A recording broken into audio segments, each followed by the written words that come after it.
जय हिंद मेरे साथियों, अंत्योदय एकेडमी में आपका स्वागत है।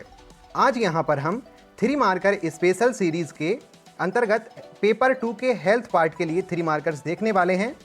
इस टॉपिक के अंतर्गत हमारा यह तीसरा वीडियो है। पहले 2 वीडियो भी आप प्लेलिस्ट में जाकर देख सकते हैं। तो आप तैयार हो जाइए पेन कॉपी के साथ लिखने के लिए, क्योंकि आप यहाँ पर देख सकते हैं कि 3 मार्कर मुख्य परीक्षा में कितना वेटेज रखते हैं। कुल मिलाकर 420 अंक के 3 मार्कर पूछे जाते हैं। हमें यह लक्ष्य बनाकर चलना है कि 320 से अधिक अंक हम अर्जित करें। इसके लिए आवश्यक है कि आप इन 3 मार्कर्स को नियमित रूप से लिखें और इन्हें याद करके प्रैक्टिस करते रहें। साथियों, इस तरह की वीडियो निरंतर पाने के लिए हमारे चैनल को सब्सक्राइब जरूर कीजिए, क्योंकि आप सब्सक्राइब कर लेंगे तो आपको निरंतर रूप से नोटिफिकेशन मिलते रहेंगे और आपको वीडियो सुलभ रूप से प्राप्त हो जाएंगे। तो चलिए बिना विलंब किए हुए हम स्टार्ट करते हैं हमारे पहले क्वेश्चन से। यहाँ पर हम कुल मिलाकर 15 प्रश्न देखेंगे, जिनमें कि आयुष्मान भारत, H1N1 वायरस, भारत के प्रमुख टीकाकरण कार्यक्रम के साथ टेलीमेडिसिन और बहुत सारे प्रश्न। कुल मिलाकर हम यहाँ पर 15 प्रश्नों का अध्ययन करेंगे। तो चलिए प्रारंभ करते हैं हमारे पहले क्वेश्चन यानी कि आयुष्मान भारत के साथ। आयुष्मान भारत योजना 1 अप्रैल 2018 को चालू हुई थी। यह स्वास्थ्य नीति 2017 में जो आश्वासन दिया था, उसके उद्देश्यों को पूरा करने के लिए आयुष्मान भारत योजना को प्रारंभ किया गया था। आयुष्मान भारत योजना की नोडल एजेंसी NHA यानी कि नेशनल हेल्थ एजेंसी है। आयुष्मान भारत योजना का उद्देश्य 40% जनसंख्या, जो कि विशेषतः गरीबों को चुना जाएगा, 40% जनसंख्या को स्वास्थ्य सुरक्षा के दायरे में लाना है। इस योजना के अंतर्गत प्रत्येक परिवार को 5 लाख तक का कैशलेस स्वास्थ्य बीमा उपलब्ध कराया जाएगा। आयुष्मान भारत योजना के 2 घटक हैं। पहला स्वास्थ्य एवं कल्याण केंद्र, दूसरा प्रधानमंत्री जन आरोग्य योजना, जिसे कि PMJ भी बोला जाता है। ये दोनों इसके घटक हैं। आयुष्मान भारत योजना में यदि इस प्रकार का प्रश्न आता है तो आप यह लिख सकते हैं। किसी भी योजना का यदि पूछा जाए तो उसका प्रारंभिक दिनांक, नोडल एजेंसी, उद्देश्य और योजना के 1-2 बिंदु जो भी आपको याद आए वो लिख सकते हैं। इससे अच्छे अंक मिलने की संभावना रहती है। चलिए चलते हैं हमारे अगले प्रश्न यानी दूसरे प्रश्न पर, जो कि है चेचक। चेचक एक वायरस से होने वाला संक्रामक रोग है, जिसका कारक यानी कि वायरस का नाम वेरियोला वायरस होता है। इसके लक्षण सिर दर्द के साथ ज्वर आना, शरीर पर लाल दाने उठना आदि इसके लक्षण होते हैं। इसके उपचार के लिए एक टीका लगाया जाता है, जिसे हम चेचक का टीका ही कहते हैं।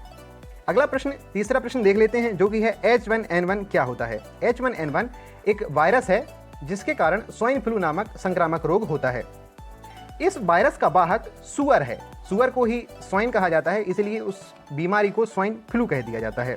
H1N1 के कारण जो बुखार होता है, जो स्वाइन फ्लू होता है, उसके लक्षण बुखार, खांसी, सिर दर्द, नाक बहना आदि होते हैं। इस वायरस के उपचार के लिए एंटीवायरल ड्रग टेमीफ्लू का प्रयोग किया जाता है। इसकी रोकथाम करने के लिए आप मुंह पर मास्क लगा सकते हैं, सोशल डिस्टेंसिंग अपना सकते हैं, साथ ही नियमित तौर पर हाथ धोते जाएं, तो इसका रोकथाम हो सकता है। इस वायरस के संक्रमण से आप बचे रह सकते हैं।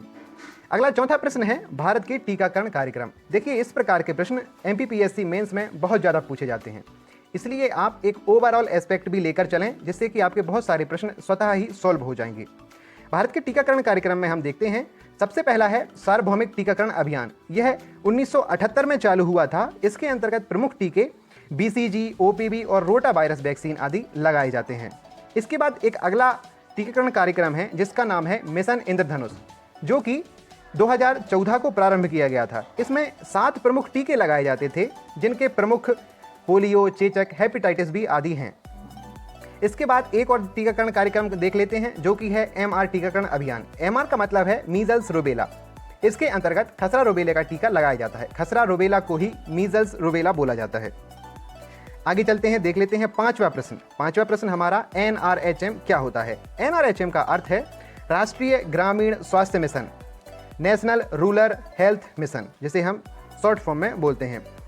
NRHM मिशन की शुरुआत 12 अप्रैल 2005 से की गई थी।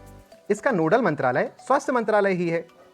इसका उद्देश्य की यदि हम बात करें तो यह ग्रामीण क्षेत्र में वहनीय और जवाबदेहिता वाली स्वास्थ्य सेवाएं मुहैया कराना इसका उद्देश्य है।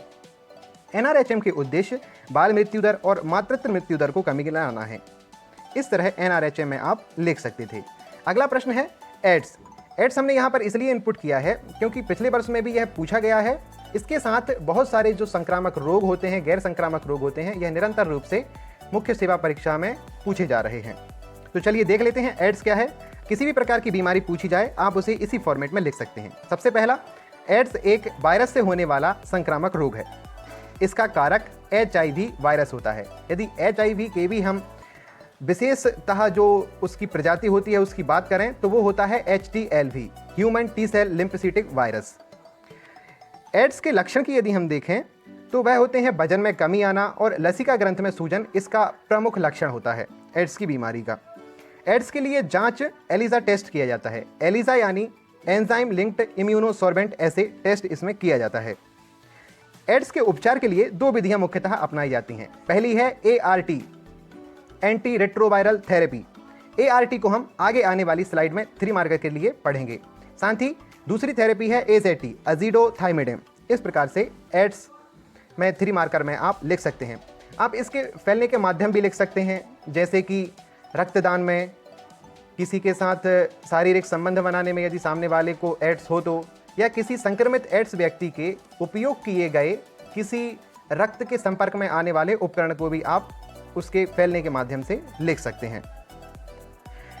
एड्स के लिए जो अभियान चलाए जा रहे हैं उनको भी आप यहाँ पर लिख सकते हैं, जो भी एड्स के उन्मूलन के लिए कार्यक्रम चलाए जा रहे हैं। इस तरह आप लिखेंगे तो निश्चित तौर पर बहुत अच्छे अंक प्राप्त कर ले जाएंगे। चलिए देख लेते हैं अपना अगला क्वेश्चन, जो कि 7वां प्रश्न है। टेलीमेडिसिन क्या होता है?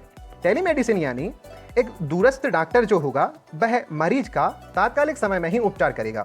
मतलब एक मरीज किसी गांव में बैठा है और डॉक्टर किसी बड़े शहर में, बड़े अस्पताल में बैठा हुआ है, वह वहीं से उस मरीज का उपचार करे, वह टेलीमेडिसिन कहलाता है। इसके माध्यम कुछ भी हो सकते हैं, जैसे कोई वॉइस कॉल के द्वारा भी उपचार की सलाह ले सकता है या वीडियो कॉन्फ्रेंसिंग आदि के माध्यम से भी यह किया जा सकता है। इसके लाभ क्या हैं? टेलीमेडिसिन स्वास्थ्य की सार्वभौमिक पहुंच को बढ़ाती है। इससे उन दूरस्थ इलाकों में जहां पर साधारण तौर पर डॉक्टर्स की पहुंच संभव नहीं है, वहां तक भी स्वास्थ्य सेवाएं आसानी से पहुंच सकती हैं। टेलीमेडिसिन भारत के डिजिटल इंडिया पहल के लिए बहुत ज़्यादा लाभकारी है। इसका मतलब है कि टेलीमेडिसिन डिजिटल इंडिया पहल के द्वारा ज़्यादा से ज़्यादा क्षेत्रों तक पहुंचाया जा सकता है।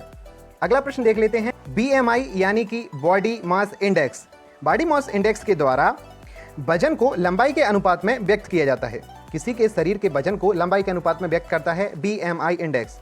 BMI इंडेक्स की गणना के लिए आप सूत्र लिख सकते हैं। वजन जो कि किलोग्राम में हमको लिखना है, उसमें लंबाई के स्क्वायर से भाग लगाएं। याद रखें कि यह लंबाई मीटर में गणना की जानी चाहिए। इस तरह BMI की गणना आप खुद भी अपने लिए कर सकते हैं। आदर्श BMI जो होना चाहिए किसी व्यक्ति का 18.5 से 25 के बीच में होना चाहिए, तो वह व्यक्ति स्वस्थ माना जाता है। अगला प्रश्न देख लेते हैं, जो कि है स्वास्थ्य नीति 2017 क्या थी? स्वास्थ्य नीति 2017 का उद्देश्य स्वास्थ्य की सार्वभौमिक पहुंच को सुनिश्चित करना था। इसका लक्ष्य आयुष चिकित्सा पद्धति के विस्तार के लिए था। साथ ही यह 2025 तक जीवन प्रत्याशा 67 से बढ़ाकर 70% की जानी चाहिए, यह भी इसका लक्ष्य था। अन्य लक्ष्य देख लेते हैं। स्वास्थ्य नीति के अंतर्गत कहा गया है कि फर्टिलिटी रेट को घटाकर हम 2.1 पर रखेंगे। साथ ही 2025 तक हम टीबी का उन्मूलन भी कर देंगे। यह स्वास्थ्य नीति 2017 के अंतर्गत यह कुछ लक्ष्य निर्धारित किए गए हैं, जो कि आप लिख सकते हैं। इस प्रकार की नीतियां यदि लिखी जाती हैं तो उनका कब वो जारी हुई हैं, वो, उनका उद्देश्य और 1-2 आपको उनके जो प्रावधान बिंदु लक्ष्य याद रहें, वो आप लिखकर प्रश्न को समाप्त कर सकते हैं। अगला प्रश्न देख लेते हैं। WHO, जो कि बहुत ही ज़्यादा इंपॉर्टेंट टॉपिक है आपकी मुख्य परीक्षा के लिए, इसे आप बहुत अच्छे से पढ़कर जाएं। यहाँ पर हम WHO के कार्य देखने जा रहे हैं। WHO के कार्य में देखते हैं, यह स्वास्थ्य सेवाओं के विस्तार के साथ रोगों के उन्मूलन के लिए अनुसंधान करता है। देखिए, एक पॉइंट में हमने 2 पॉइंट को कवर किया है, साथ शब्द को प्रयोग करने के साथ। अगला पॉइंट देख लेते हैं। अगला पॉइंट है, उचित पोषण की उपलब्धता कराने के साथ साथ WHO टीकाकरण कार्यक्रम भी चलाता है। साथ ही आपदा के समय राहत कार्य कराना WHO का कार्य है। स्वास्थ्य कार्यक्रमों हेतु ऋण उपलब्ध कराता है। यह ऋण विकासशील देशों में एवं अविकसित देशों के लिए उपलब्ध कराया जाता है। साथ ही देशों की स्वास्थ्य स्थिति का मूल्यांकन करता है। क्यों करता है? क्योंकि जब ये अनुदान देगा, एक स्वास्थ्य के लिए रेगुलेटिंग अथॉरिटी है वर्ल्ड के लिए, तो यह सभी देशों के लिए स्वास्थ्य की स्थिति का मूल्यांकन भी निरंतर रूप से करता है। यह WHO के कार्य थे। अगला 11वां प्रश्न देख लेते हैं, जो कि है शारदा अधिनियम। शारदा अधिनियम 1929-1930 में पारित हुआ था, जो कि हरविलास शारदा जी के प्रयासों से संभव हो पाया था। इसका उद्देश्य बाल विवाह को रोकना था। इसमें प्रावधान क्या किया गया था? इसमें शादी की उम्र तय कर दी गई थी न्यूनतम। तो बच्चों के लिए यानी कि लड़कों के लिए यह 18 वर्ष निर्धारित की गई थी और लड़कियों के लिए 14 वर्ष, यानी कि 14 वर्ष से कम की लड़की का कोई विवाह नहीं कर सकता था। यह शारदा अधिनियम था। हाल ही के वर्षों में आपने पहले देखा होगा कि बाल विवाह पर बहुत सारे शारदा अधिनियम के केस आए हुए थे, जिसे हम शारदा बिल कहते थे कि इसका विवाह हुआ था कम उम्र में, उस पर शारदा बिल लग गया है। यह शारदा अधिनियम ही था। अगला देख लेते हैं विशाखा गाइडलाइन क्या होती है। विशाखा गाइडलाइन को 1997 में सुप्रीम कोर्ट के द्वारा निर्देशित किया गया था। यह एक निर्देशिका थी जो कि सुप्रीम कोर्ट के द्वारा जारी की गई थी। इसका उद्देश्य क्या था? इसने कार्यस्थल पर महिलाओं के यौन अपराधों से सुरक्षा करने के लिए निर्देश दिए गए थे। 2013 में विशाखा गाइडलाइन के उद्देश्य को पूरा करने के लिए sexual harassment of woman at workplace act को पारित किया है, जो कि विशाखा गाइडलाइन के उद्देश्यों को वैधानिक रूप से प्रभाव में लाता है और इसके लिए दंडात्मक प्रावधान करता है। 2013 में आया हुआ यह एक्ट। इस प्रकार आप विशाखा गाइडलाइन को लिख सकते थे। अगला प्रश्न देख लेते हैं, जो कि हमारा 13वां प्रश्न है, जो कि है घरेलू हिंसा की श्रेणियां कौन कौन सी हैं। इस प्रकार का प्रश्न यदि आता है, जिनको एक्ट आपके सिलेबस में वर्णित है, तो उन एक्ट को आप थोड़ा मोटा मोटा देख लें, जिससे कि आपको याद रहे कि यह इस एक्ट के संदर्भ में कहा जा रहा है। तो हम इस प्रश्न का उत्तर उस एक्ट के संदर्भ में ही लिखेंगे।